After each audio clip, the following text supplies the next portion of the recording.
You're here in Macy's to celebrate the Hispanic Heritage Month, and I know your music and acting career, but explain the fashion twist for me. The what? The fashion twist.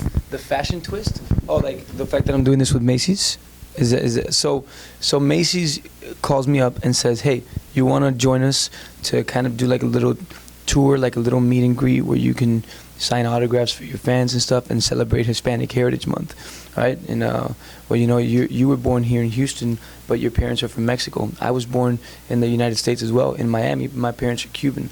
So even though we are second generation Hispanics, it's still in our blood, and I think it's very important that we remember that and that we celebrate it and that we're proud of it, because it's even in the way we look, even in the way we act, it's in our culture, it's in our blood, it's in our tradition. And I think that more than ever it's important, you know, that we become one, become together as a community, not just Cuban, not just Puerto Rican, not just Mexican. We're all one. We speak the same language, in our case English, but we also speak Spanish, which I happen to be very proud of. So that's one of the biggest reasons why I wanted to do it with Macy's, not because I was launching a clothesline or because I like fashion or anything. I do, don't get me wrong, I like fashion, which by the way, girl, you killing it with this jean jacket, you look good right now, you look good. But yeah, but I just wanted to, you know, chill, hang out a little bit with the people that support us and you know, and let them know that I'm grateful for them, for their support. That's that. Let me help you with this. Moving on to your newest project, I knew that you had a role in the movie Passion, which was Jesus Christ. Yeah. How did you feel about like playing that role? It's pretty crazy. I mean, it's a pretty big role. You know, I was never expecting. If you would have asked me a few years back, hey, would you ever play Jesus Christ, or you ever see yourself playing? I was like, man, I don't know, because it's a big responsibility. But it came at a great time. I remember I was laying down watching TV, and I never look at the news or anything like that. I'm like anti-news, all that stuff. But I was flipping through the channels, and I saw on one of the news stations that there was a bombing somewhere. And then I turned to another channel, and there was another bombing somewhere else. And it was just, and I turned actually to a third channel, and they were talking about like a shooting, one of the shootings that had been going on. And it was just bad news after bad news after bad news. And in that moment, I get a text message from my co-manager, Ivan De Paz. And he goes, look at this. And it was the link to the demo reel, to the reel for the Passion. Like, they want you to play Jesus Christ. And it was like a message for me in that moment. It's like, I think that right now it's not about religion, it's about the message and the word that he was trying to spread, which was a message of love, of unity, of hope, of light. And I think our country needs that, the world needs that message. I know I did at the time that I said, yes, let's do this, and let's make it about the message, not about religion, not about anything else, not about anything else, just about love. And yeah, but it was an incredible experience. Oh, was there another question here? Oh, I almost messed you up, girl. Okay. Have you ever gotten to the point where you said, no, I can't do this, it's impossible, I'll never be able to do this? Oh, you know what? Let's sit down for this one. Let's sit down with me, because... So have I ever gotten to the point where I've said, like, no, it's impossible, or like, no, I'm not going to do this? Yeah. I mean, I've definitely gotten to points in my life where I've wanted to just stop walking for a second and like just really, you know, it sounds ugly, but like give up, because frustration, or sometimes I feel like there's nothing I could do within my power to kind of change the way things are in the industry that I'm in and stuff like that. And then I'm reminded that when I started doing this, I didn't do it to be famous, I didn't do it to make money, I was 6 years old when I sang for the first time. And I sang in the backyard of my house. And I remember just loving this so much and saying, I don't care how much money I make. I think the first time I got paid, they gave me like $15 to sing somewhere. And like I gave it to my mom so she could buy like bubble gum or something, I don't know. And I'm just, when I'm reminded of that, I do this because I love it and that I would do it for free because I don't see myself doing anything else. Then I just, I realize I'm blessed. I look around me and I say, you know what, I'm more powerful than I think. And sometimes I have to give myself those little pep talks and remind myself why I did this to begin with. Yeah, it gets difficult, but the answer is never to stop. Never, never, never. No matter how difficult it gets, you always got to keep going.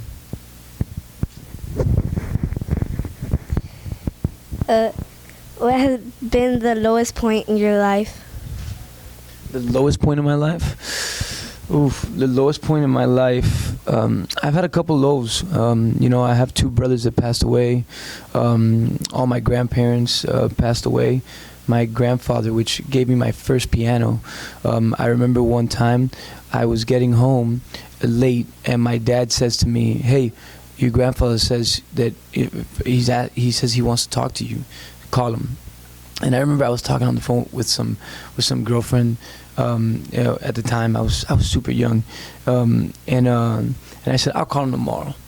And I went to sleep, and then the next morning I wake up, I went to go have breakfast, and when I came back to the house, my dad was waiting for me to tell me that my grandfather had passed away that morning from a heart attack. And oh my God, like, you have to understand, this man was everything to me.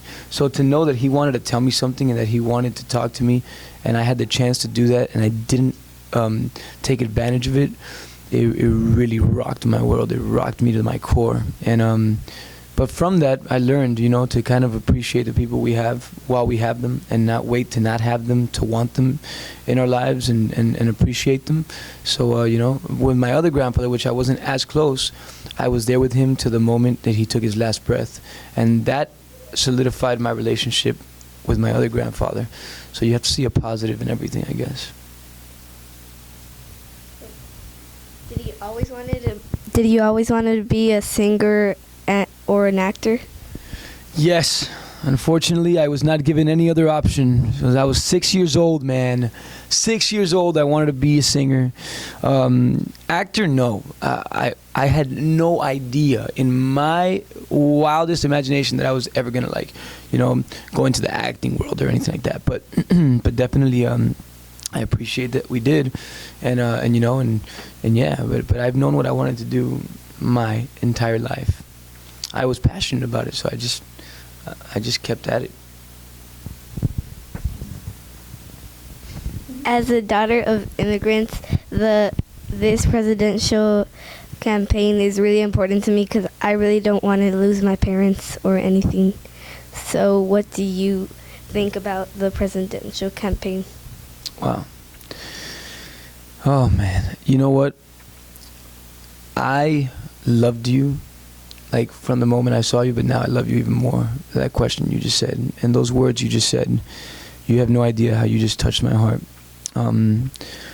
Yeah, I feel you. There's a lot of people that are very special to me that I love very much. I don't want to lose either. But the way we do that is, the way we avoid that is raising awareness, understanding that the country is divided, and it's a reality that we have to face. There's a side of America that, due to tradition, due to lack of just orientation, and lack of actually knowing our community and giving us the chance to not judge the book by its cover, but really truly get to know us, and not highlight our physical differences or our cultural differences, but what we all have in common and how much we love and fight for this country. I feel that it is divided and that they see us all as one. There's a lot of people in America that don't see the difference between a Cuban, a Puerto Rican, a Mexican, a Colombian, a Nicaraguan.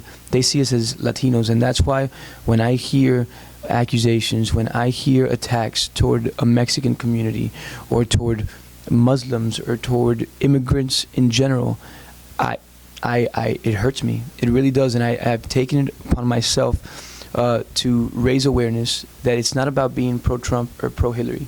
because I love the people that support us, whether they vote for whoever they want to, that they're entitled to do that. You know, they can do whatever they want. But I think we should not base our vote on one candidate, because let's be honest, none of them are the most popular ones. But they're going to lead this country with a team of people. And I believe that the team that Hillary has assembled around her is pro-Hispanic, pro-minority, pro-woman, pro-immigrants. I had the chance to have dinner with Tim Kaine a few weeks ago, which is hopefully the future vice president of our country. The guy speaks Spanish. He lived in Honduras a few years. So believe me that I'm doing everything within my power, and I actually just got invited to the White House. I get there the 12th to sit down with Obama and with the Hillary administration, talk out some issues and some points, and we just need to say, hey, if you're thinking about not voting, don't do that. Like, vote, and don't think you're voting for Hillary. Think you're voting pro-immigration, pro-Latinos, pro-Hispanics, pro that a girl like you doesn't lose her parents, and that we don't have to face, another genocide or another Holocaust when it comes to having to hide Latinos or of illegal status in basements, so that when they go door to door to deport them, I just remember Schindler's List when I talk about this stuff, and it's crazy to me. So I know you're scared, and I know, and you're in all your right to. I'm scared too. I think we're all scared, but I think we need to face that fear with just talking about this issue and getting people to go vote and making it everyone's mission, not just Mexicans' mission, everyone's mission to go out and stand strong with the immigrant community, no matter where you're from. How many more questions do you have? Oh, we're almost done. Yeah, we're okay. Girl, you can go. You can ask as many questions as you want. It's all good. Don't worry about it. Can you tell me who's Jencarlos Canela as a person? Girl, I'm still trying to figure that one out. I don't know. That's a whole different. No, I mean, look, I love my family. I love my music. I love music. I love love. I love people. I believe in people. I do. I know we have a lot of issues, things we need to work on, and we can get ugly, but I believe in us. I believe in people. I love traveling. I love food. Girl, this man can eat. I love food. And yeah. And that's just, I guess, I like to learn. Addicted to learning. You can always learn. The best teachers, I always say this, always, because it's super important. Don't forget it. The best teachers are the ones that never forget to be students. Never stop learning. You can learn from everyone, from everything. Sponge, take it all in. Read, travel. That woman's an encyclopedia right there. So, suck the juice out of her till she has even more gray hairs than the ones she has right now. Your last question, tell him the last one that we came up with at the end. Oh. Which one? Are you as sweet as cinnamon? Yes. Well, my last name is Canela, is cinnamon in Spanish. So I don't know. Depends what mood I'm in. No, I'm kidding. I mean, I don't even know how to answer that question, to be honest with you.